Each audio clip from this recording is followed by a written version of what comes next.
Ladies and gentlemen and boys and girls, welcome to yet another episode of Lima Shenanigans in 1977. It's time for the Boston Sports News Talk from Big Beefy E's Boston Ballers Beat. And here's the host that will bring you all the Boston sports news, Eric M. Lima.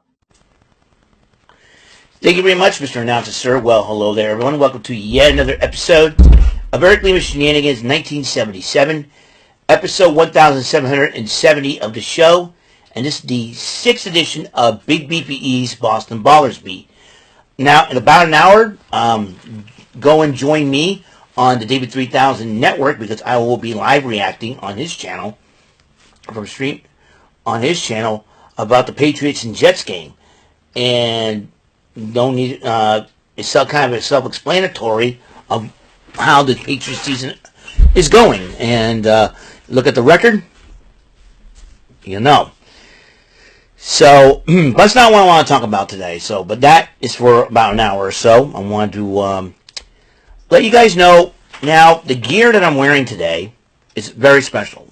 You know, as you know, I'm wearing the Red Sox World Series chip shirt and the hat, because 20 years ago on this date, October the 27th, 2004. The Red Sox did something in Game 4. Now, I never thought it would happen in my lifetime. That would be the Red Sox winning the World Series, breaking an 86-year curse. Now, the reason why I went curse like that, the Boston media made it out to be like a curse. Okay? You know, with all this stuff that's been happening to the Red Sox in the past, until 2004. Now, after the Red Sox made an historical run in the ALCS that year against the New York Yankees, being down 3-0 and ended up winning 4 straight, the Red Sox, now the Yankees had 101 wins on the season that year. The St. Louis Cardinals had 105 wins. So you're talking about the Red Sox beating 2 teams that have a combined 206 wins. And it's nothing short of amazing. 2003, in the offseason, the Red Sox picked up a closer in Keith Folk, traded for Curt Schilling, and was going to make a trade for Alex Rodriguez, but the league didn't. They almost made the trade, but the league did not want it. And the league shut down the trade. I admit I was kind of bummed about, A-Rod, but you had a feeling. But you kind of had a feeling that down the road, that would be a good decision for the league to make. And then case in point, as you know, the Red Sox had all they needed, but they needed more defense. Come mid-season that year, 2004, Red Sox finally pulled the trigger on trading Nomar Garcia-Parra. And ended up trading him to the Chicago Cubs in a 3-team trade that involved the Cubs, the Expos, and the Minnesota Twins. The then Montreal Expos at the time. What the Red Sox acquired Orlando Cabrera, while the Twins, who were playing the Red Sox around that time, decided to give him Doug Minkiewicz. Then Dave Roberts came in from the Dodgers. And those 3 main key players changed the whole dynamic of the Red Sox. You still have David Ortiz, who's been getting a lot of playing time. More playing time than Jeremy Giambi. And and here's the ironic part about this whole thing, Ellis Burks, who started with the Red Sox back in 1987, 1988, decided to come back to the Red Sox that same year to end his career. And to that end, a lot has happened. Red Sox were on a roll. Ended up making the playoffs that year. Red Sox knocked off the Angels, and then took out the Yankees. The Yankees gave them a challenge, being up 3-0 after beating the heck out of them in Game 3 at Fenway 19-8. Game 4, they woke up. Dave Roberts, who is the Dodgers manager now, stole second. Bill Miller scores them in. Tie ball game. David Ortiz, home run. Game 5, Sox tied it earlier. Ortiz wins it again in extra innings. Game 6, Curt Schilling, bloody sock. A-Rod smacking the ball out of Royal's hand. Call has been reversed on that situation. Mark Bellhorn's key home run helped the Red Sox tie the series up. And then Game 7, Damon with 2 homers, Ortiz with a homer, Bellhorn with a homer. 4 homers. Red Sox won. American League pennant is theirs. Go to the World Series. First 2 games, they made 4 errors each. Still won those first 2 games. Game 3, Pedro won it. But Game 4, Derek Lowe played. In fact, the Cardinals' offense in the last 2 games were reduced to nothing. And that was the main key for the Red Sox right there. Red Sox pitching was the main key to winning. Schilling, Pedro, Lowe. Wakefield, God rest his soul. And everybody else in between. Bronson Royal, Curtis Leskanik, Keith Folk, the back of that bullpen, Alan Embry, Mike Timlin. And then you talk about the Red Sox, the offense they had. They had Big Papi and Manny Ramirez. Big Papi and Manny, they're like their modern day Latin version of the Bash Brothers. Then you got Kevin Millar can hit but can't run. So that's why you had Dave Roberts. You had Bill Miller. You had Johnny Damon in the lineup. Orlando Cabrera. Trot Nixon. Gabe Kapler. Kevin Youkilis, who was a rookie that year. Pokey Reese, who took over shortstop for Nomar. Mark Bellhorn, I mentioned him. Doug Mirabelli. I mean, I can go on. But these Red Sox players 20 years ago, when Edgar Renteria was up at bat, now, some of the signs that were there, it was crazy. As you know, Gabe Kapler filled in for Trot Nixon defensively in right field. He was wearing number 19.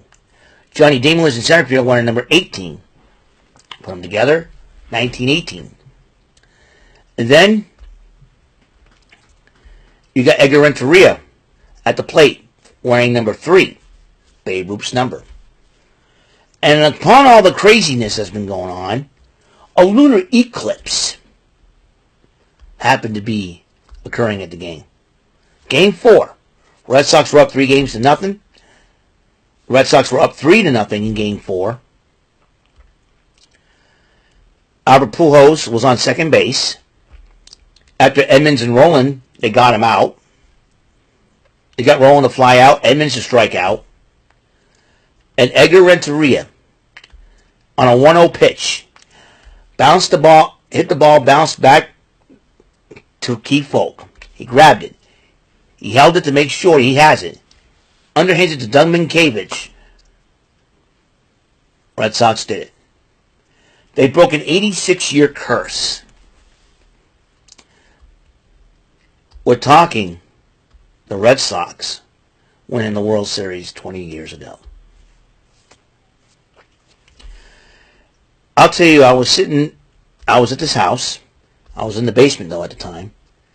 Watching the game. I was up watching. I was working for Ruby Tuesday as a dishwasher at the time as well. But I was at home. When that ball went, when Keith Folk underhanded that ball to Doug Minkiewicz, I was jumping up and down, doing kung fu, dancing. I don't think I ever stopped smiling that day. And a lot has gone on in 2004. And I mean, a couple of depressing things. Was it 24 days ago, my ex-crush got married. But back that, this is 20 years ago, mind you. But then you go back to January 2004, my grandfather died. So, like, two of the most depressing things ever that happened to me that year. But that was all erased 20 years ago on this date. 11:38 p.m., 2004, October the 27th, when Edgar Renteria once again grounded the ball back to Keith Folk, underhands it. The Red Sox did what hasn't been done in 86 years, winning the World Series. And that erased everything that I went through. And I smiled. And I was happy for a long, long time. And you know, it will never get old for me. Yes, the Red Sox are not in the World Series this year. The Yankees and the Dodgers are. Red Sox end up in third place. Not bad, but we can be better with this year. But 20 years ago, I never thought I'd be wearing one of these. I never thought I'd be wearing a hat that says Red Sox with the World Series Champions 04 with a Red Sox logo on it. The B logo. I never thought I'd be wearing a t-shirt like this. Hence why I'm wearing this shirt and hat. To commemorate the Boston Red Sox winning the World Series. And they did it in the most historical fashion ever. Became the first team to win 8 straight postseason games. Unheard of. Being the first major league team to come down from 3 games to nothing in baseball. Of all, like I said, among all things, against your chief rival, New York Yankees, to win the win the AL pennant and then go on to sweep the Cardinals. Like 206 wins combined. And the Red Sox had what? 80 some odd wins that year? Near 90 wins. It's amazing what that Red Sox team is all about. They didn't, they were well aware of the history of the curse of the Bambino, but they chose not to believe in it. They just go out there and just did their job, and they did it.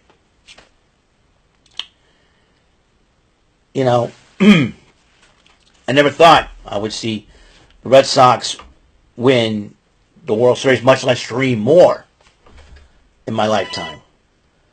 In my lifetime, I have seen our New England sports teams win 12 major championships. 6 Super Bowls for the Patriots, 4 World Series for the Red Sox, 2 NBA titles for the Celtics, 2008 and the recent one, and the Bruins winning a Stanley Cup. If you would say that all that's going to happen, was going to happen years ago, back in 2000, 2001, I would say you're nuts. Or I would say, I don't know. Anything could happen. And it did happen. Red Sox win the World Series. I remember going into the offseason, and I remember commemorating on my journal from that year, 2004, that this would be the first Thanksgiving and Christmas that we can proudly say the Red Sox are World Series champions. Now Yankee fans can talk about their 27 rings. that, oh, we're better than you and all that. 2004 was the most magical year for the Red Sox ever. This will never be forgotten. As long as I have this, I always will remember it. And that puts a smile on my face every single time when I talk about it. All you Yankee fans out there can brag about your 27 rings. But mention those, I will mention 2004. The year that the Red Sox embarrassed the Yankees. Remember that, folks. Because I sure do. 20 years ago, this happened. And all I can say is to the 2004 Red Sox team, to the players on that team, thank you. Tim Wakefield, thank you.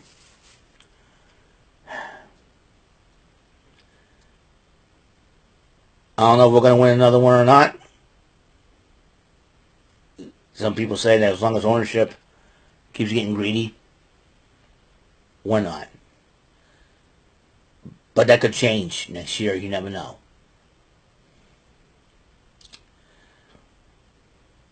This puts a smile on my face. Just wearing this hat and wearing this shirt makes me proud of being a Red Sox fan.